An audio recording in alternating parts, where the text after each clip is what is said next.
हमारे चैनल को सब्सक्राइब करें और बेल नोटिफिकेशन को ज़रूर दबाएं। ज्योतिष रतन केंद्र चैनल पर हमारे आप सभी प्रिय दर्शक गणों का बहुत बहुत हार्दिक स्वागत और अभिनंदन। मेरे प्रिय साथियों, मैं हूं आचार्य पंडित सर्वदानंद शर्मा। मेरी ओर से भी आप सभी को बहुत बहुत प्यार भरा नमस्कार। तो साथियों, आज भी जो चर्चा का विषय है ये आपका राशिफल को लेकर के है, लेकिन ये राशिफल है मंथली राशिफल। जी हाँ, और मंथली राशिफल सितंबर 2024 का है। और आज के इस कार्यक्रम में जो हम आपके साथ बात करने वाले हैं वो हम करेंगे जो हमारे तुला लगन राशि के जातक हैं, यानी कि जिनका लिब्रा असेंडेंट बनता है। तो जो हमारे लिब्रा असेंडेंट बेस्ड पर्सन्स हैं उनके विषय में बात करेंगे कि सितंबर 2024 आपका कैसा रहने वाला है, किस क्षेत्र में। तो साथियों, जैसा कि आप जानते हैं कि जो भी रिजल्ट्स हमको हमारे जीवन में प्राप्त होते हैं वो हमारे अच्छे और बुरे ग्रहों के द्वारा ही होते हैं। ग्रहों की स्थिति जितनी बेहतर होगी, मजबूत होगी, उतने ही शुभ परिणाम प्राप्त होंगे। जितने कमजोर स्थिति होगी, अशुभ स्थिति होगी, उतने ही हमको अशुभ परिणामों की प्राप्ति होगी। तो सितंबर 2024 में ग्रहों की स्थिति कैसी रहने वाली है, इससे भी हम आपको अवगत कराने वाले हैं। और ठीक हमारे स्क्रीन पर पीछे आप एक चार्ट डिस्प्ले हमने किया हुआ है, वो आप देख पा रहे होंगे। ये चार्ट जो है आप तुला लगन राशि के ही जातकों के लिए है। और इस चार्ट में हमने ग्रहों की स्थिति को बहुत ही स्पष्ट रूप से दर्शाया हुआ है। कौन सा ग्रह किस भाव में, किस राशि में, किस ग्रह के साथ बैठा है या अकेला बैठा है, ये सारी स्थिति हमने इसमें बहुत क्लियर तक की हुई है। लेकिन इनमें से ही कुछ ग्रह अपना राशि का परिवर्तन भी करने वाले हैं इस महीने। तो वो कौन से ग्रह होंगे जो अपना राशि भी परिवर्तन करेंगे, ये सारी स्थिति से अवगत हम आपको बहुत संक्षेप में कराने जा रहे हैं। तो आइए चर्चा को आगे बढ़ाते हुए सबसे पहले बात करेंगे जहाँ पर 5 नंबर लिखा हुआ है इस चार्ट में आपके। तो ये 5 नंबर सिंह राशि है, सूर्य की अपनी राशि है और ये एकादश भाव है, 11th हाउस। सूर्य वहाँ पर अपनी ही घर में अपनी राशि में विराजमान है अपने समग्रह बुध के साथ। अब ये बुध जो है यहाँ पर 1 सितंबर से नहीं है साथियों, ये मैं आपको बताना चाहूँगा। और बुध जो है ये यहाँ पर आएंगे 4 सितंबर को। 4 सितंबर को कहाँ से आएंगे? कर्क राशि से आएंगे, जहाँ पर 4 नंबर लिखा है। चंद्रमा की राशि है कर्क राशि, और ये उसी राशि से अपनी शत्रु राशि से निकल करके आएंगे दशम भाव से एकादश भाव में अपने मित्र के घर में बुध। ये आएंगे 4 तारीख को मार्गी और उदित अवस्था में। लेकिन साथियों 15 तारीख को ये पूर्व में अस्त हो जाएंगे और पूर्व में अस्त होने के बाद 23 सितंबर को ये फिर दोबारा अपना राशि परिवर्तन करेंगे और अपनी इस मित्र राशि सिंह से निकल करके ये अपनी स्वयं की राशि कन्या में प्रवेश करेंगे मार्गी और अस्त अवस्था में, जहाँ पर पहले से ही वहाँ पर सूर्य और केतु विराजमान होंगे। और वो इनकी अपनी राशि है कन्या राशि, द्वादश भाव होगा। तो वहाँ पर फिर ये 23 सितंबर से माह के अंत तक बने रहेंगे। सूर्य जो है वो भी 16 सितंबर को अपना राशि परिवर्तन करेंगे और अपनी स्वयं की राशि सिंह से निकल करके एकादश भाव से निकल करके द्वादश भाव में प्रवेश करेंगे 12th हाउस में, जहाँ पर उनको साथ मिलेगा शुक्र और केतु का।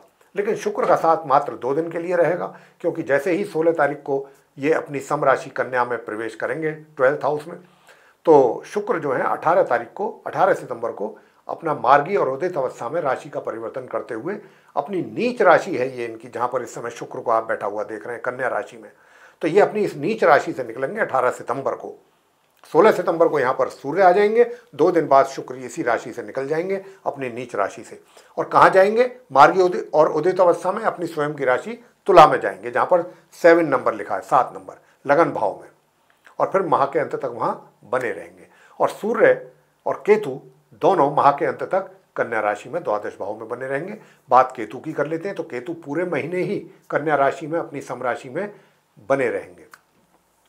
आगे बात कर लेते हैं शनिदेव की। शनिदेव जो है जहाँ पर 11 नंबर लिखा है ये कुंभ राशि है, शनिदेव की अपनी राशि है।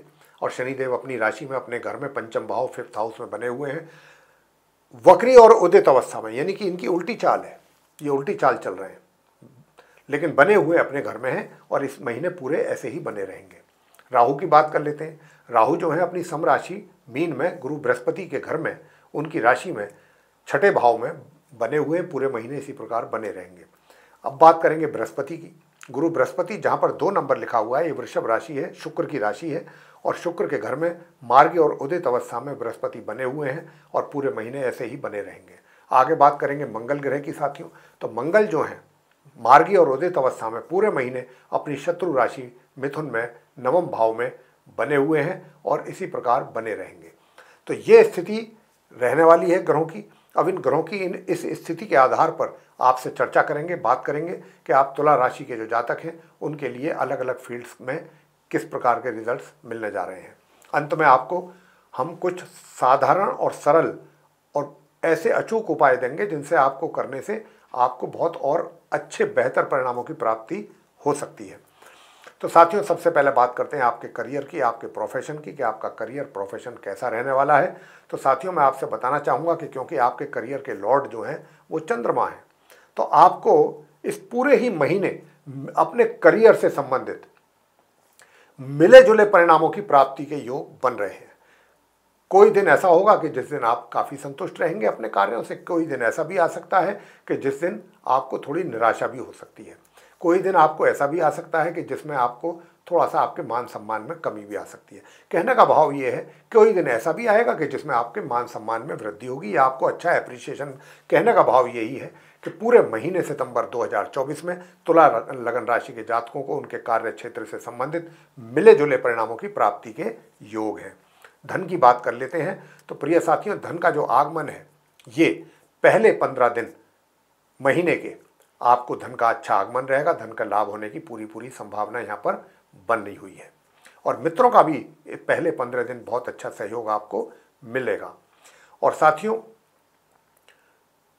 बल्कि उत्तरार्ध तक मिलेगा मित्रों का सहयोग। तो आपको मैं ये कहूँगा, मित्रों का जो आपके सहयोग है वो माह के उत्तरार्ध तक यानी कि 23 सितंबर तक मिलेगा। और दूसरी बात अगर हम करें कि भाई आपके वैवाहिक जीवन की बात कर लेते हैं कि वैवाहिक जीवन आपका कैसा रहेगा, तो वैवाहिक जीवन भी मैं अगर बात करूं तो एक तरीके से सामान्य ही रूप से चलेगा। कोई उसमें ना कोई विशेष समस्या होगी आपके लिए और ना ही कोई बहुत ज़्यादा एनकरेजिंग रिजल्ट्स आपको मिलने वाले हैं।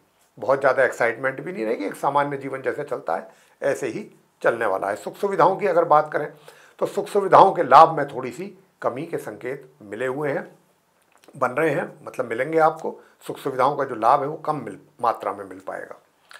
अब बात कर लेते हैं प्रेम संबंधों की। तो प्रिय साथियों, जहाँ तक प्रेम संबंधों का प्रश्न है तो प्रेम संबंधों को लेकर के थोड़ा सा आप अपने जीवन साथी के प्रति अपनी नाराज़गी जाहिर कर सकते हैं किसी बात को लेकर के, या थोड़ा सा कुछ उनके साथ कुछ ऐसा व्यवहार कर सकते हैं जो कि थोड़ा अटपटा किस्म का व्यवहार हो। हालांकि वो आपके इस व्यवहार को भी काफ़ी हद तक बर्दाश्त करेंगे, आपको भी झेलेंगे, लेकिन आपको भी हम यही कहेंगे कि आप भी अपना व्यवहार थोड़ा सा ऐसा रखें कि ताकि सामने वाला व्यक्ति जो है वो बहुत रुष्ट ना हो जाए, आपसे खफा ना हो। इस बात का जरूर ध्यान रखिएगा।